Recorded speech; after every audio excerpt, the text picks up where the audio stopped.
You are listening to the F11 Photography Podcast.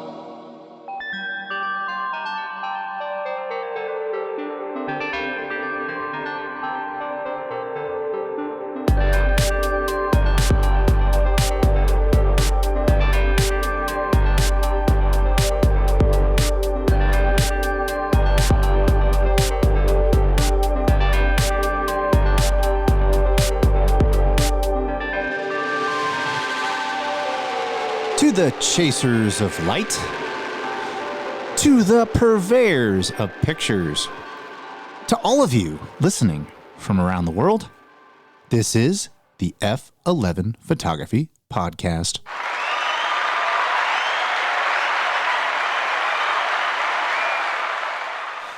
Last week, you heard part one of our interview with Vanessa Joy, and now let's dive into part two.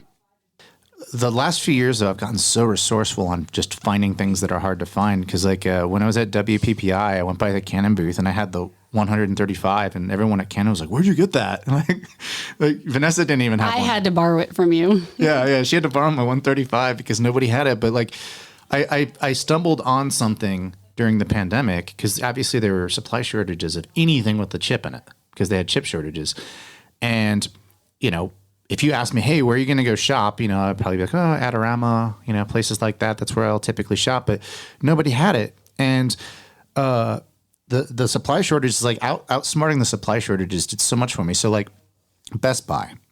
Best Buy has an insane amount of buying power. And I'm not plugging them because would you walk into a Best Buy to talk to somebody about a camera? Of course you wouldn't. They'd be like, what? I've never heard what Canon R, what? But they have buying power and they have a gigantic warehouse and they have stuff in stock. So it was I bought my 28 to 70 f2, my 85 1.2, my 50 1.2, my 14 to 35 f4, all through Best Buy, and nobody had them. And it was crazy. But also the resourcefulness, when the R7 dropped, the drop of the R7 actually monetized my YouTube channel because I was the first person to have it in Austin. And I made a really terrible, I made a 3-part review of the R7. My first video was terrible. I put it out in a day because it was I want to get it out first because I want to get, that's the name of the game on YouTube. And I did. And then 2 days later, Jared Pullen and Tony and Chelsea Northrup took me off the top spot for R7 real world views. But I had my moment and I got a lot of followers in that 48-hour period. But, jumping on top of things, being resourceful, getting things, it's kind of nice. It's a skill, definitely a skill. Yes. So if you're listening and you have the money ready to go and there's a shortage, go check out Best Buy. And I'm not plugging them really. It's more hey, if you need something now, because I certainly as hell wouldn't go to them for my photography, for any sort of advice. Well, Best Buy does invest in the education of their camera people. I don't know if you know this. Do they have those? They do. They call them digital imaging experts, and they go for a week with me to different resorts, and I teach them things about cameras, and they do it with a lot of people. Are these people in the stores? Yeah, they're the people that are in the stores, and usually 100 or so go. They used to do it 3 times a year, and now it's twice a year, and there's a Canon section, and those are your Canon experts. So I teach them, cool things that you can do with the photos, with the cameras, and then also, talk the tech stuff for whatever new camera is coming out with Canon. So they do invest in their education, which is nice. I was today years old when I learned that. Yeah. That's really cool. Yeah, it's pretty cool. Well, speaking of the new age stuff, what do you think of generative fill with the new Photoshop beta? It is so much fun to watch it screw up. I really enjoy that. But it's definitely helped save me hours and hours of time with some of the stuff that I do for my clients. Not that you're allowed to do it commercially, but they're really smart because it's free right now and everyone's going to realize for free how much time it saves, and they will definitely start charging for it, I'm sure. It's free, but they're using Adobe stock images, and the authors of those images are going to eventually get paid royalties. So I'd imagine it's only free for a limited time. And then, absolutely. Then they're going to charge you per image, likely. Probably. Because it's just like stock. It's I want to use this piece of stock footage or whatever. It's well, you got to pay for it. So, yeah. But I did a agency model's portfolio the other day, and it was all fitness stuff. And she was doing all these yoga poses. And I tried to fill my backdrop in. Like all I did was I drew a lasso in Photoshop and I tried to fill my backdrop in, and it sort of violated Adobe's like terms. I'm like, why is she in suggestive position? She's doing like downward facing dog. Like, so I don't know. Like, I totally get why they're trying to protect themselves, because in this world where AI can do some crazy things, I think they're probably erring on the side of caution. But it's like, if I can't edit a yoga portfolio in a studio shoot by extending out the backdrop and filling it in, I mean, that was really bothersome. It pissed me off. Sometimes it's because like maybe, you had a light stand that had a logo on it and it won't remove logos. Sometimes it's that. I've had that problem before. It was just black. It was just the transition of a paper backdrop to black. I think it analyzes not just what you draw, but I think it analyzes everything around it, because I did not trace the model. I inverted it. So, you trace the model, and then you select the inverse, and then you're only doing what's outside of the model.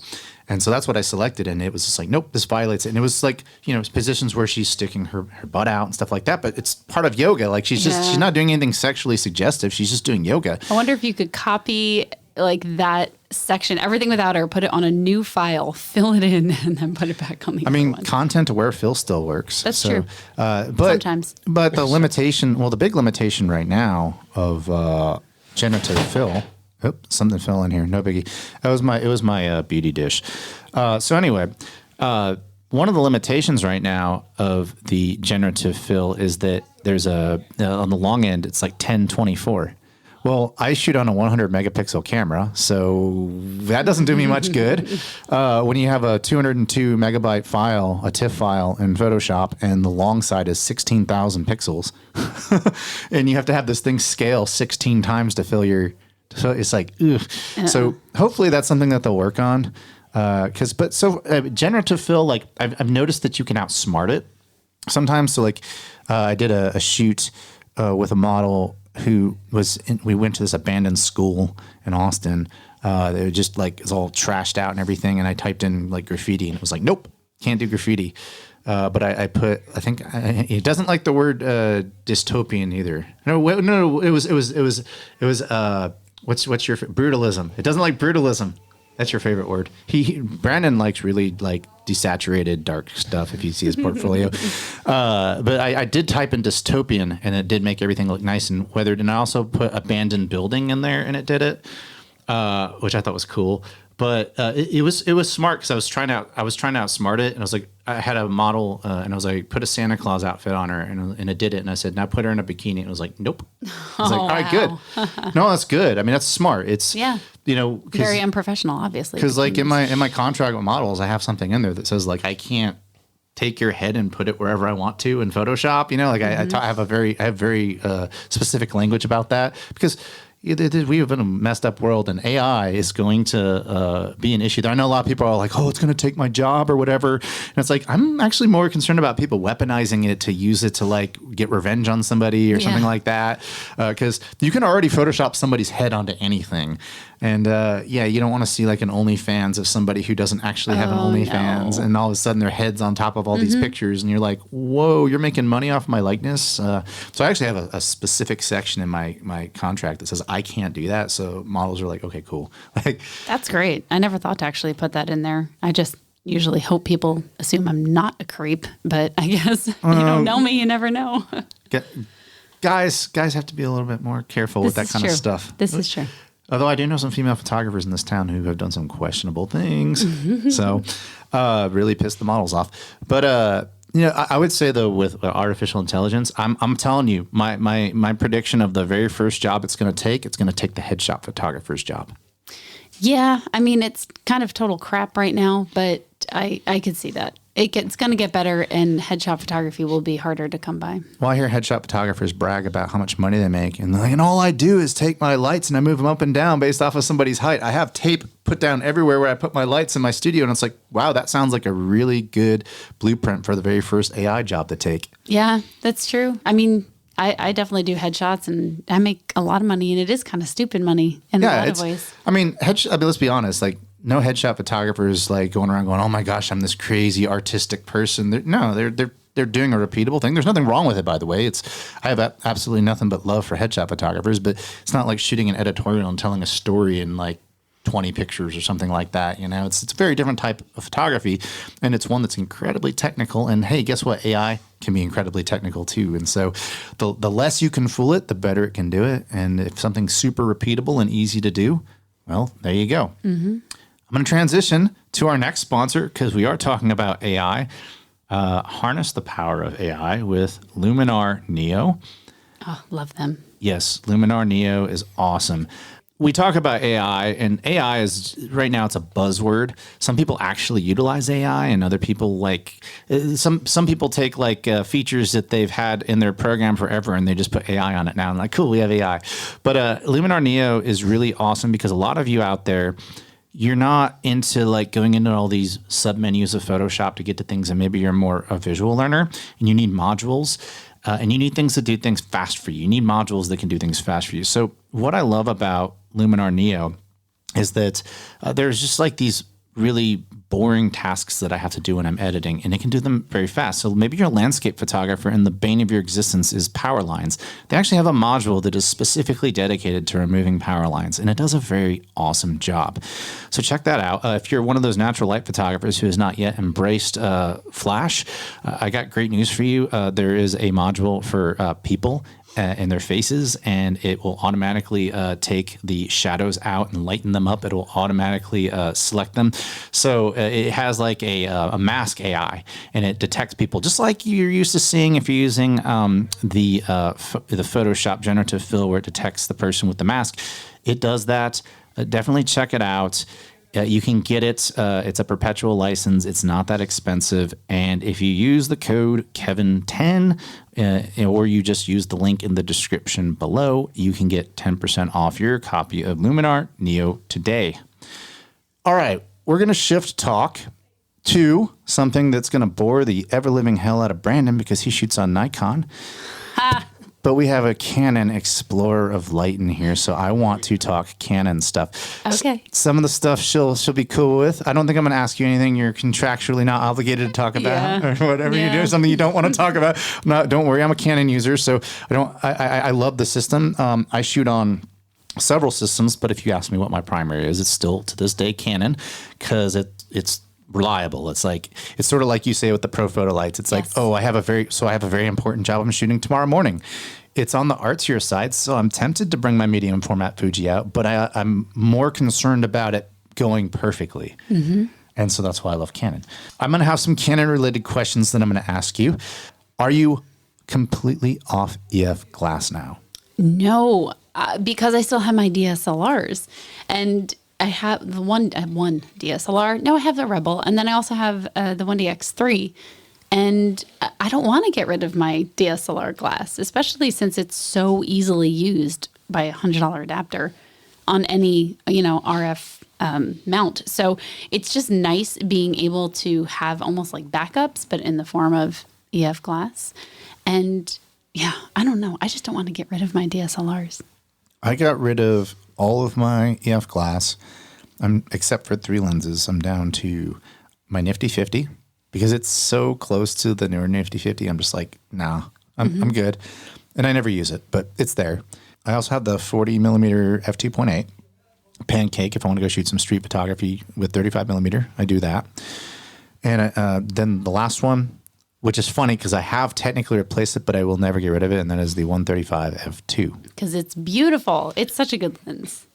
It is. It's absolutely a good lens. It's one of the lenses that probably resolves the best on the newer large megapixel bodies. I will say it is funny though, because in these Facebook groups, you get these people who go, oh, I'm not going to buy the RF glass. It's a ripoff. And I'm like, if you go look at the files, you'll shut up. Like nothing screams, I've never used the RF glass. Yes. Like it's a ripoff. It's like, you've never used it. Like you take like the RF 85 1.2 and you compare it to the older EF 85 1.2, and it's like, hey, do you like chromatic aberration? Do you like soft stuff when it's wide open? Use the 25-year-old version of this lens, or get the new one, shoot at 1.2. Everything's super sharp, super high contrast, beautiful. The colors render amazingly. If you're listening to this, like, just don't be that dude.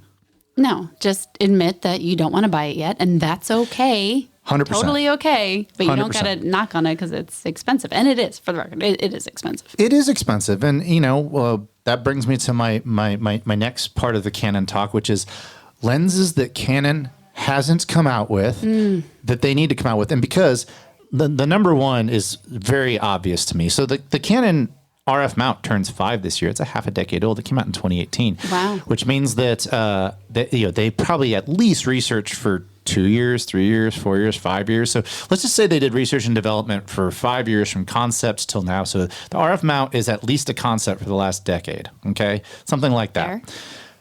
How in the hell is there not a flagship 35 millimeter No. lens? To me, and I'm not an explorer of light, so I can say whatever I want.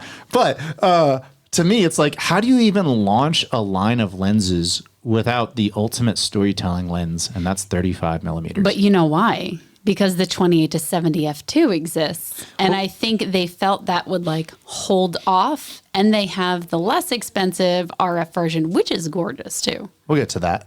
I agree.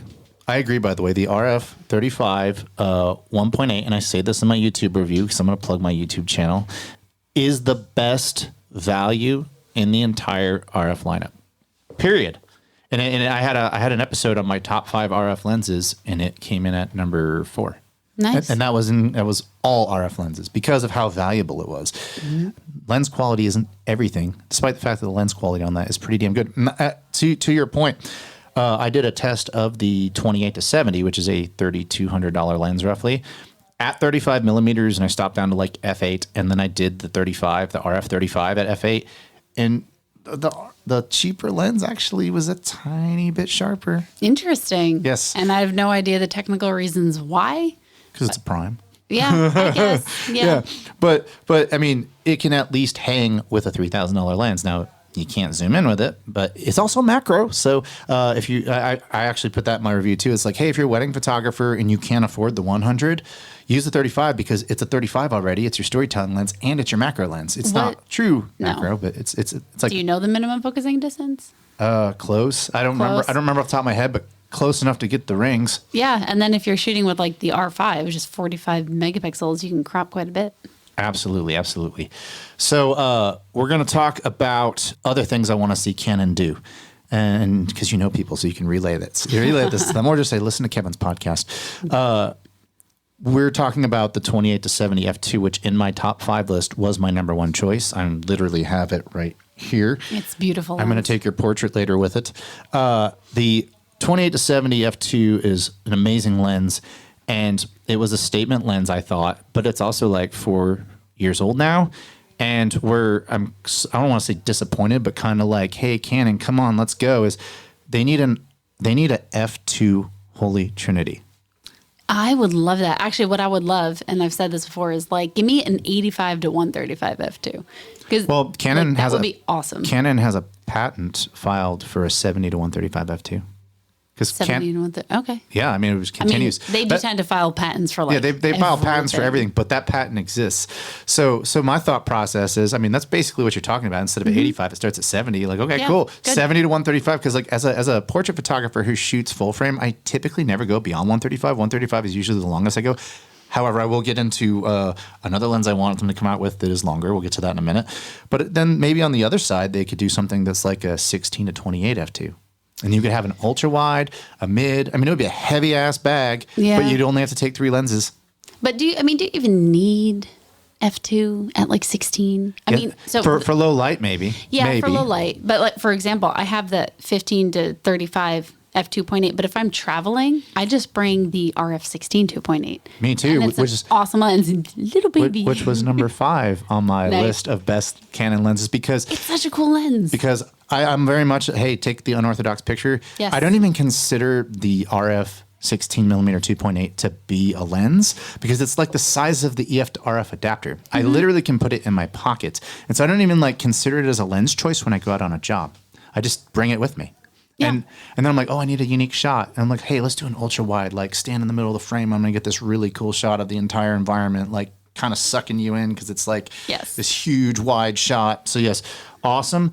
The number 1 lens I want to see Canon come out with, besides, I already said a bunch of them, but The one that they need to do is the 200 millimeter, either 1.8 or f.2 Yes. or f2.0. Like the old Yeah. one that Yes. was discontinued. Yes, this is so good. It looks like a painting. It looks like a Renaissance painting. Like it's so perfect. It almost looks fake, but in it a was good way. so heavy. Yes, that's so the like problem. I borrowed it once from CPS and I had to have a whole other bag for it. It was so big, so heavy. I want them to do that, but somehow not as big and heavy. And I don't think that's a possibility, like with the physics of it all. I don't know. No. So Brandon and I are gonna do an episode soon, and we had a Nikon shooter in here earlier for the interview. We're gonna do an episode where we are both gonna do a professional shoot with each other's cameras.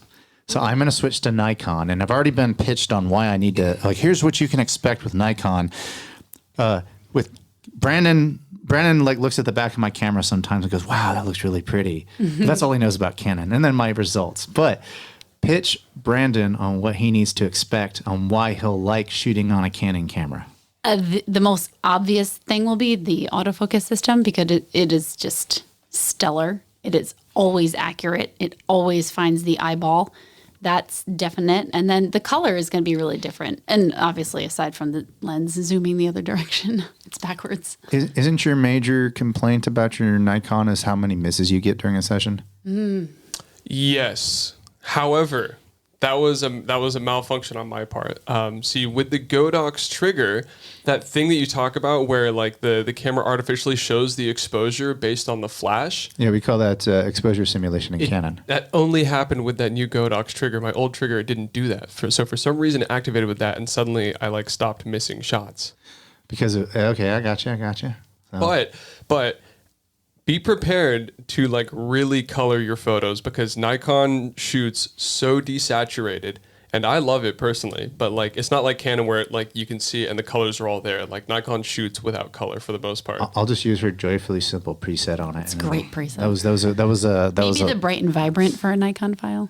Which, by the way, is a quick side tangent. I'm not a preset person, but I was in a crunch and I actually bought Vanessa's presets because I shot a wedding. I was like, shit, I gotta get this done, and I just like put on the joyfully simple and I was like, cool. That'll do it. That'll do it. That'll work. And then you have a muted black and white one, which is really good too. Kind of a matte thing going on. I really like that. But I'm going to show you one of the coolest things about a Canon camera. Okay, or the new any Canon camera that's over like $1,500, Brandon. Which is, you see how when I take this lens off, there's this little curtain in front of it.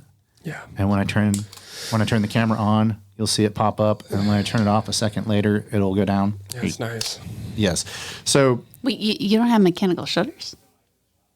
We don't have the shutter covers. I'm wondering if this is like a so here's the deal. Like, I've had my R5 since 2020 when it came out, and do you know how many times I've cleaned the sensor on this? Maybe once. No, 0 times. I own a Fuji GFX 100S that has a sensor that's like twice the size of this and doesn't have that on there. Guess how many times I've cleaned that sensor? Well, if you're like me with my Nikon, probably once every shoot. Not that often because I still like do best practices, but I clean it a lot.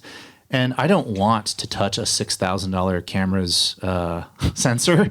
And you're technically touching a piece of glass between the sensor and your swab, but like if you scratch it, like you're screwed. And I'm begging and pleading all camera manufacturers, like, come on, get with the program here. And I gotta think that like Canon like has a patent on this or something, and that's why nobody else uses it because it's so obvious. And it's like they put it on their R7, which is like, I mean, it's a crop sensor, it's their flagship crop sensor, but it's still like, I mean, crop sensors for years for Canon for the most part, and I'm totally putting words in their mouth, but it's somewhat of an afterthought. I mean, their flagships are all full frame. They're not like Fuji where they go all in on their their X mount where it's all, you know, crop sensors. So, but they're still putting that technology in a crop sensor, which is awesome. And so that's something cool. So when you when you turn it off and you take your lens off, you don't have to worry about screwing the sensor up or getting dust on it. So that's something that's cool about the experience of shooting on a Canon. I took this thing out to White Sands, and I was fine. We went to Grand Canyon last summer, and a bead of sweat fell off my forehead onto the sensor of my GFX, and I didn't have a swab. I didn't have a swab with me, so like all my big 100 megapixel files have this bead of, and I think I had COVID at the time. COVID sweat on it. We had just left Vegas, and we were driving home, and I was like, I'm getting sick, and I was like, wow, I actually spilled COVID all over my camera. Oh, that's awful. Yeah, it was bad. But anyway, the other thing though that will throw you off is that the dials are backwards. So your front finger is going to be your shutter speed. Hi, I'm Jordan Groby, and you're listening to the F11 Photography Podcast. The last thing I want to talk about with Canon, and I want to get your opinion on this. So you shoot on an R3, right? One of your camera bodies? One of them, yeah. Okay. If somebody stole your R3, would you want to know where it is? Well, yeah.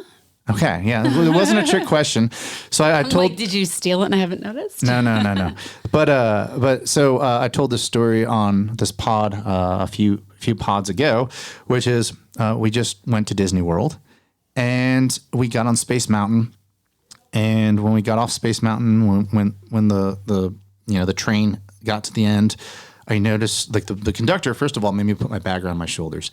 And when I got there, like all my cables had thrown up all over my son, basically. Like there's just like laptop cables and all this other stuff. I'm like, oh shit. So I put it all in the bag and I'm like all freaking out. And we walk like 100 yards away from Space Mountain and my phone vibrates. And it's like, your AirPods were left behind.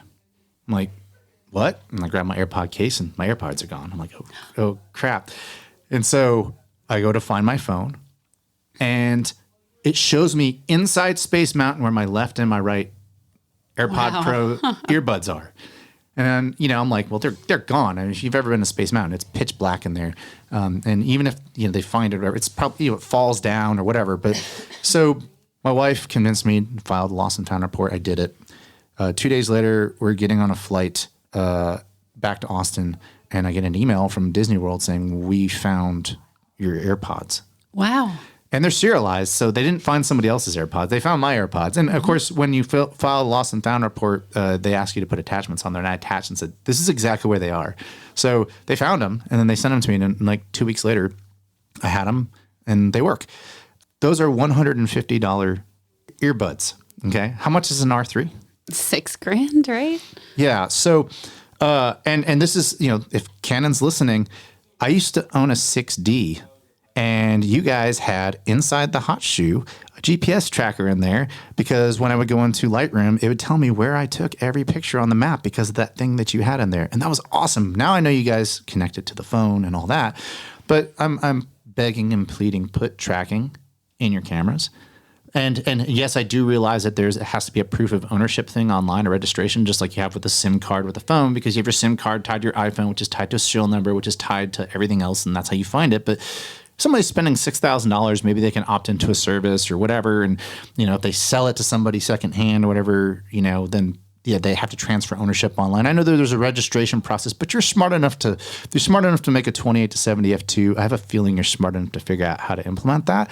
I would love that. And, maybe even if you want to maybe have like a separate battery, like near the battery compartment, like one of those little disc batteries that you put inside of your scale that you use in your bathroom. That way, if somebody steals your camera and they take the battery out, you can still track it. Yeah, that would be nice. I always wonder, like, does Apple have some proprietary technology there that like Canon would have to reinvent versus copy? I mean, I know it's obviously got to be either cell phone tower or satellite based, so they'd have to get involved with that somehow. But go hit up Elon Musk, get him off Twitter for a few seconds, and latch onto one of his satellites. But I think that would be really awesome because I know there's people who are like super paranoid about the government and stuff, and like, oh, I don't want people to know where I am, even though they're on Facebook all day long and their phone's already tracking their movements everywhere. But I personally, yes, I have insurance. I have commercial insurance if somebody steals my stuff. But I don't even want to pay my deductible or I just want to get my camera back. Right. The deductible is more than the iPads, whatever they are. AirPod Pros, AirPods, yeah. There it is. They clearly have had some sort of satellite-based technology with their GPS stuff on the 6D, and the 6D came out in like 2011. I think they still have GPS stuff in the newer cameras. I never use it, so I don't know. I just know that like the R5 uses the phone. They use you connect to the app, and then the phone, every time you take a picture, it's like, oh, you were here, and it maps it out off of your phone's ability to map where you're at. So But I would love to see them do that. Right now, I'm doing kind of a poor man's version of it. I just buy like 5 air tags and I put them in each of my bags. There you go. And but if somebody takes the camera out of the bag, I no longer know where the camera is. What do you? I see Brandon thinking. He's deep in thought. What's up? I just had the mental image of getting like cell phones back when they were flip phones, and you got those like little like stringy things, those little gems or like tote things that go onto the phone. Did anyone have that experience? You have no idea what I'm talking about? Okay, No. it's like a little dongle, like a little charm for your phone back in like 2006, 2007. And I can just see Kevin walking around all of his gear, having a little string coming from where the shoulder strap would go, and just like little tiles just hanging off all of his stuff, just jingling around as he goes. All right. Yeah. Can it be bedazzled? I'd like that in the vision. I think Kevin could rock the bedazzled tile. You think so? Yeah, I think you'd do it like ironically, and then you'd act super tough like with it on. Yeah, it's just creative freedom gives you the freedom to do anything. Yeah. Awesome. Well, I guess I can picture it. Sure, why not? I'm going to shift gears to something that all three of us can identify with, and that's because we're no longer talking about Canon. But I know you can identify at least with the tracking thing, like because you spend a lot of money on your Nikon. I thoroughly enjoy the Canon conversation. I That's thought it was good. really eye opening. Yeah, it gave me a really good viewfinder on the camera series, so it was great. Nice metaphor. So I want to shift gears to YouTube talk because all three of us have YouTube channels. Oh, nice. Yeah. It's really painful, isn't it? Yes, it is. It is. It is. Something that you said that I think I half agree with, half disagree with, is not based off of what you do, because I'm actually going to give you a compliment here. But I think you mentioned somebody made a comment basically saying YouTubers don't know anything about photography or something like that. But here's what I will say: a lot of YouTube channels turn me off in that the stuff that they show is just super boring, and one of the reasons why I think your channel is so successful, and one of the reasons why I like your channel, and somebody like Jared Pullen, people like that, is rather than taking a picture of a chart and going, here's the corner sharpness at f8, here's the corner sharpness at f5.6, and here's how it focus breathes and all that. It's like, here's work I did on it, Right. because that's why you're buying these. Real work, not when you're like in a vacuum work. Like if I see Frono's photos, he'll go do like a Philadelphia, Phillies game or something. And it's like, cool. That's the type of person this particular lens is being marketed toward. You're using it in the correct real world environment. Because like someone will freak out about like corner sharpness. And it's like, that's cool. I'm shooting at 1.2. My subject's in the middle. I don't care about corner sharpness. Right. Like, exactly. like- I'm not shooting landscapes at f22. Like, I'm okay. Yeah, exactly. So, but I think that's one of the reasons why I like your YouTube channel so much, is that you are like, hey, here's real world examples, and it's very informative. Your 135 review, I stole something from it. I took a nugget from it that I didn't know before I watched it, which was, and I'll admit it, the EF 135, when you put the adapter on it, is actually a tiny bit longer than the new lens. Yes. I was like, And heavier. shit, I didn't know that. And I was like, all right, I'm stealing that from Vanessa. I'm going to put that in my review. And I did. So, but as I was saying earlier, like, a lot of these YouTube personalities, I do think that there are some people, they have YouTube channels and it's like, well, maybe you just talk about gear all day because you don't shoot particularly well. And I do think there are some channels out there that are like really boring. Now, I think it's way worse, and Brandon can back me up on this, in the film photography community. There's like, here's a picture of an old abandoned gas station. I'm going to take it with this, 8x10 camera, and it's just like, you're like, dude, like I could have taken that with my iPhone. Yeah. And it's like, come on, like take a picture of something that's interesting. Just because it's film doesn't mean it's good. Well, it's funny because I put models on the spot all the time. Like, I want to shoot film with you. I'm like, oh yeah, why? And they're like, because it looks nice. And like, they just like get flustered. And it's like, I mean, I know why I want to shoot film with people. I think that there's just like this cool organic thing going on with it. I'm going for something beautiful with it that the film enhances, but you're not going to get that response usually out of somebody else that too. That makes me think of Leica guys. Now, I don't want to talk badly about people who own a Leica, but excuse me. It seems that anyone who has a Leica M6 as like their first film camera, like they don't feel the need to progress as a photographer. Like they'll just take a photo of anything and the picture is so crisp and the color and contrast is so inherently good out of camera that it almost looks great. Like you don't like. It looks like there doesn't need to be any like photographical prowess because the photo itself is just so beautiful and the colors come out so great that it doesn't need to be a good shot. So it is the equipment, not the photographer. When it comes to the Leica, I feel like Leica does have a really awesome look, and I mean, a lot of people are like, "Wow, you just collect gear, Kevin." I was like, "No, like we all get into photography for different reasons." The reason I'm a big gearhead is because I'm like I want to learn every single thing I can about photography before I die. And there's a reason why different systems excel in different areas, and I want to learn. I want to learn why. It's like, I'm in a Fuji GFX group, and they're these like just these rich doctor dudes who are like, I went out and bought a GFX 100. Huge niche of photographers, by the way. And then they just shoot, and it looks like you're taking the shot with my iPhone. Like it's just a snapshot. It's like what my thing on gear is. Gear really shows its worth when you take like an extraordinary shot. It can take it to that next level, but you still have to know how to take the extraordinary shot. If it didn't take it for you, you took the extraordinary shot. It's like makeup. It like enhanced and accentuated everything and made it better. Like if you shoot in medium format, as we talked about in our medium format episode, medium format has a look. And if you nail the look, if you nailed your shot and then you get that enhancement with that look of medium format, and people are just like, oh my gosh, there's something amazing about your photo that just stands out. Yeah, the medium format helped, but it's mainly like I know how to frame, I know how to, work with models who know how to pose, Well, that being said, there is a whole genre of photos of blue collar workers, like tradesmen, where people in the film community, they just stage these very normal shots of these blue collar workers just standing outside their workplace, whether they're like blacksmiths or fishermen or something like that. I know exactly what you're talking about. And they just take those just candid, there he is standing with a hammer in his hand or his rod, just like, half smiling, kind of just super candid, super raw. And for some reason, that isn't communicated as well in a digital photo. I feel like for some reason, maybe I'm falling for it, but that photo on film seems to communicate a lot clearer the intent than it does on digital. When you say on film, does it matter the format, or are you specifically referring to medium format? I've seen the higher, usually it's higher quality 35 millimeter, and if it's, they're usually taken on 120 6x7.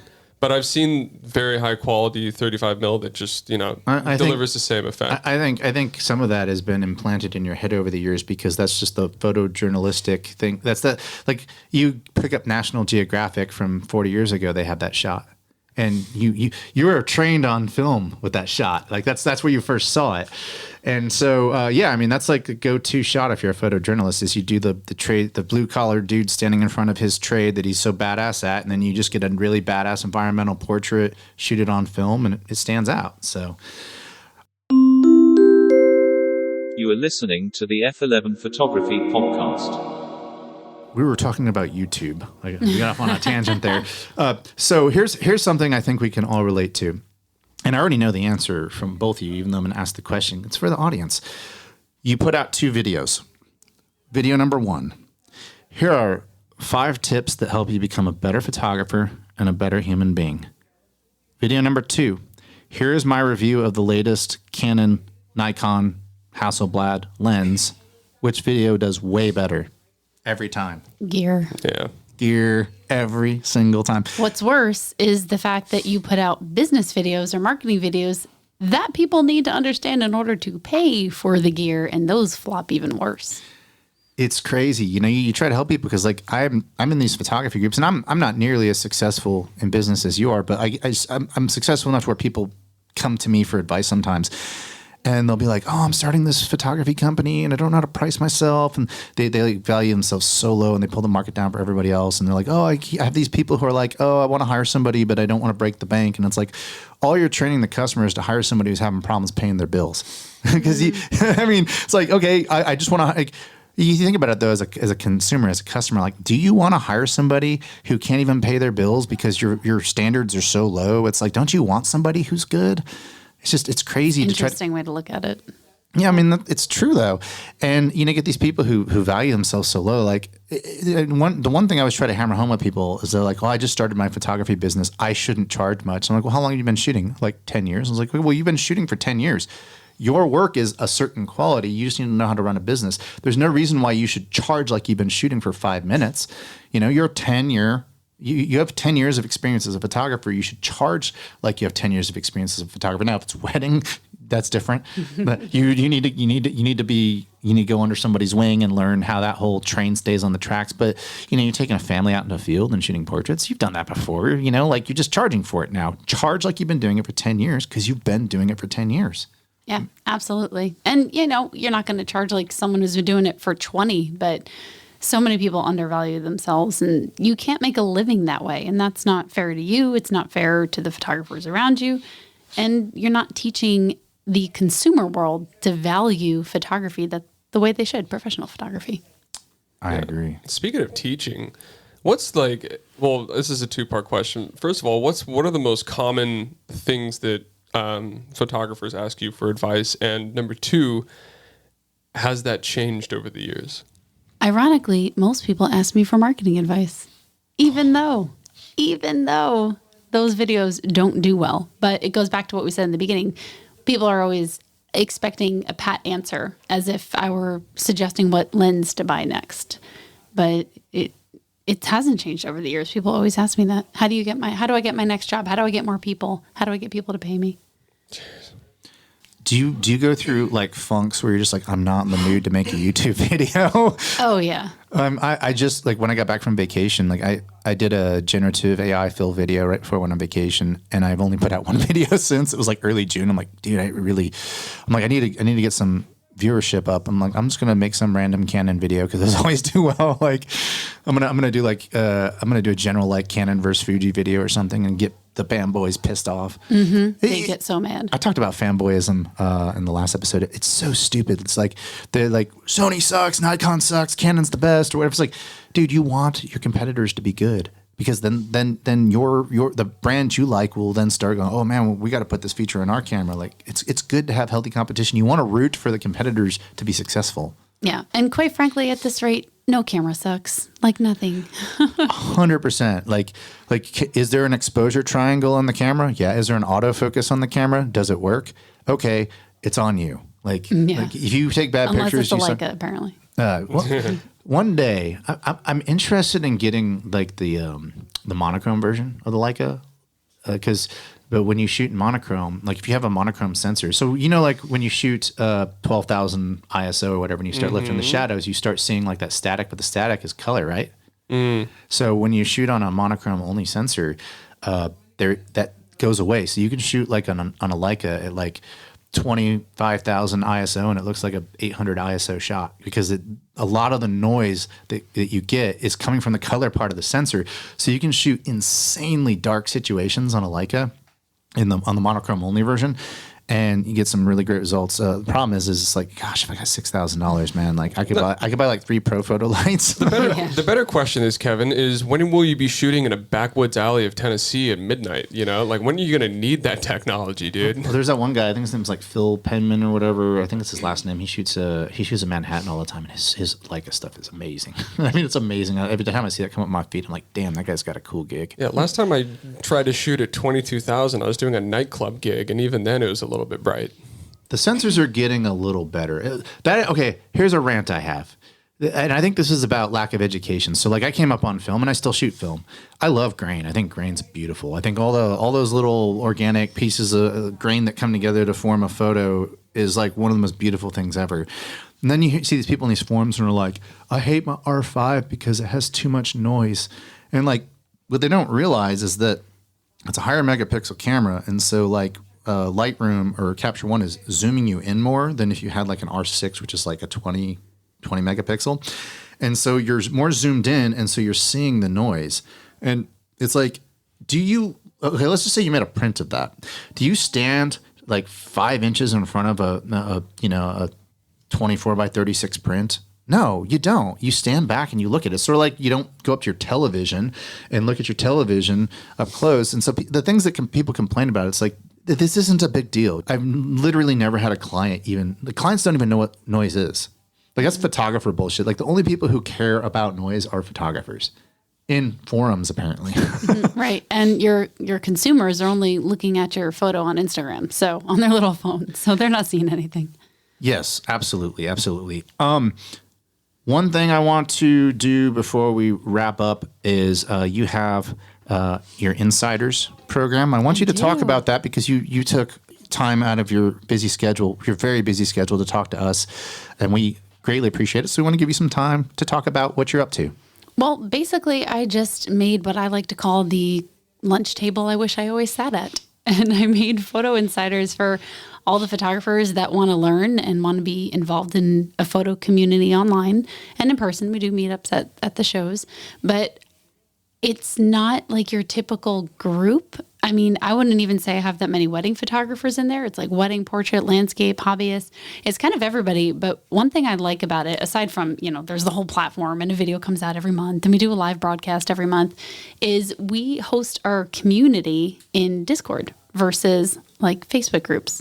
Just Facebook groups make me want to pull my eyelashes out one by one.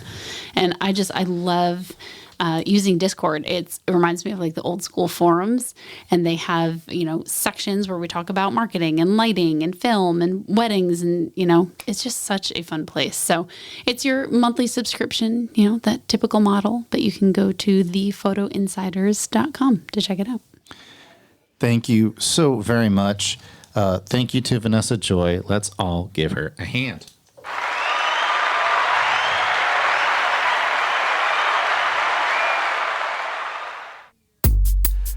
That does it for today's episode. Thank you to Vanessa Joy. Go check her out. We will leave links to all of her websites, Instagram, all that fun stuff in the description of this pod. Speaking of this pod, you can check us out at f11pod.com. Our handles on all the social media sites we never use are f11pod, whether that's Twitter or Instagram. Maybe we'll get Threads. What do you think, Brandon? I don't think anyone's going to be using Threads in about a month and a half. I think it'll evolve or devolve back into the old Instagram spiel very quickly. Well, we will see about that. But until next time, kids, chase light and not algorithms.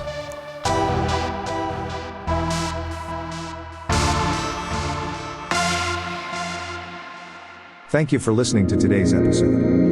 For more information about this podcast, go to www.f11pod.com.